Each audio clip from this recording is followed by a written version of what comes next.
Monsieur le maire, mesdames, messieurs les élus, chers amis, je voudrais porter une petite précision à Éric Kerrouche.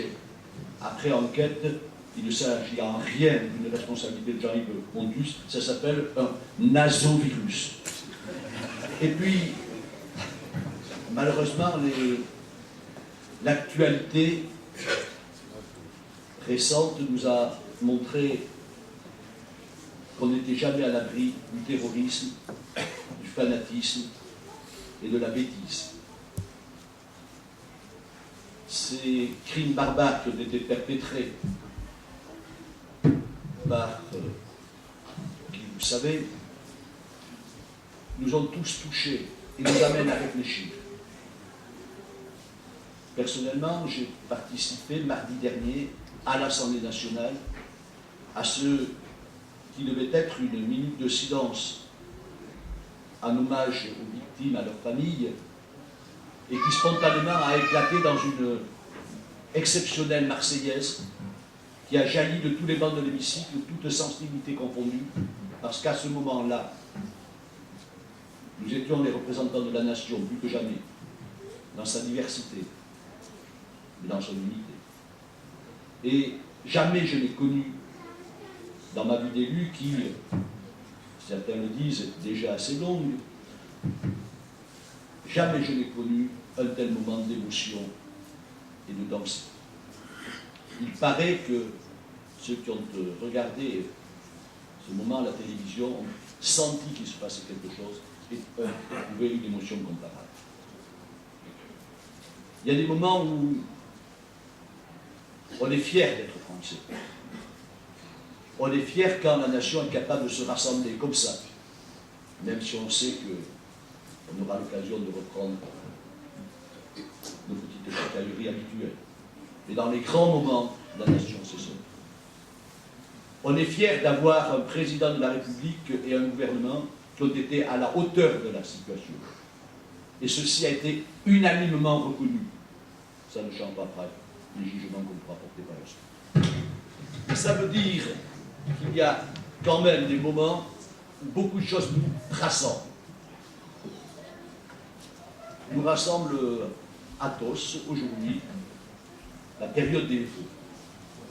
Je ne vais pas entrer dans le détail, les orateurs précédents ont bien expliqué les choses. Et je me contentais de les formuler.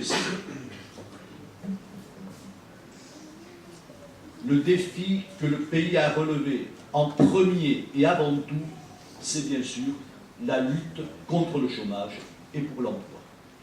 On ne peut pas à la fois dire que c'est la priorité des priorités, que celui-ci ne fait rien, etc., et ne pas chercher partout où on peut, dans tous les coins du territoire, à effectivement, modestement, mais avec résolution, chercher à améliorer la situation de l'emploi. Si c'est la priorité des priorités, ça doit pas être des paroles, mais des actes. Pour autant, on ne doit pas faire n'importe quoi, et c'est effectivement la raison pour laquelle il ne faut pas aborder ces problèmes de façon irrationnelle. C'est merveilleux, c'est nul.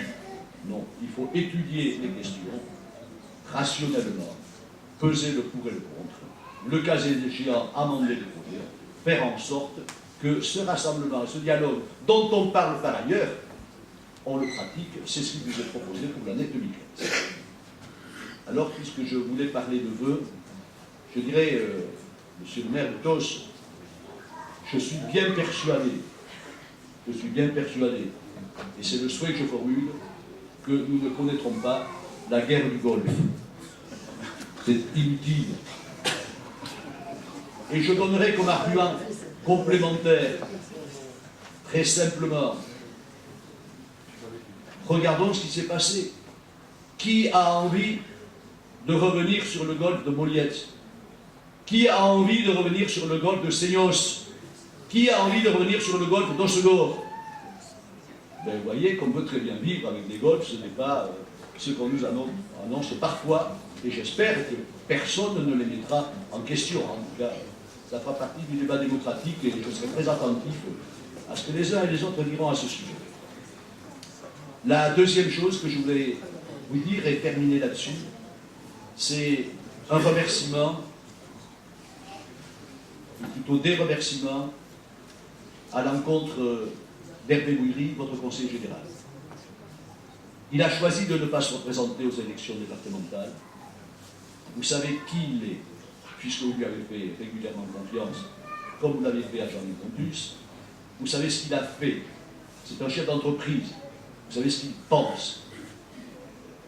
Et je voudrais dire à mon cher Hervé que ce canton te doit beaucoup et que tu as su le représenter fortement, parfois, de façon appuyée, au niveau départemental pour qu'il prenne toute sa place. Et puis, les responsabilités départementales que tu as assumées, notamment en matière touristique, démontrent que tu n'es pas le plus mal placé pour parler de ces choses-là. Alors j'en étais au vœu, et je souhaite que tes désirs soient récompensés, que les projets que tu as initiés se réalisent si chacun décide ainsi, mais aussi que l'avenir pour ce canton soit un peu conforme à ce que tu souhaites.